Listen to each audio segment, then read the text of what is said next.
Mənim adım Ayla Həqidir. Mən Təbrizdə yaşayan bir tibb tələbəsi idim. Mən Güney Azərbaycan Türk millətinin gənc bir qızı idim. Mənim dilim türk dili idi.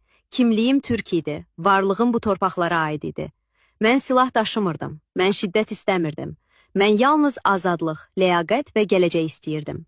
Küçəyə çıxdığım gün, səsimi qaldırdığım an, İran adlı Fars molla işğalçı hakimiyyəti məni bir vətəndaş kimi deyil, bir düşmən kimi gördü. Mən qaçmırdım. Mən hücum etmirdim. Mən yalnız yaşa demək istəyirdim. Onlar isə güllə ilə cavab verdilər. Qorxmadan, hesab vermədən. Məni öldürdülər. Sonra isə həqiqəti öldürmək istədilər. Ailəmə təzyiq etdilər. Atamı, anamı susmağa məcbur etmək istədilər. Dedilər ki, danışmayın. Dedilər ki, həqiqəti deməyin. Cənazəmi gizlətməyə çalışdılar. Yasımı qorxuya çevirdilər. Ailəmə ağlamağı belə çox gördülər. Dedilər ki, güya yıxılmışam. Güya bir qəza idi.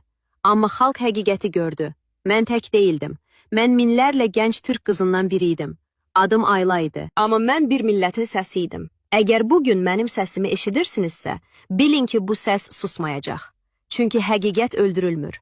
Çünki bir millətin qızını qorxuyla yox etmək mümkün deyil.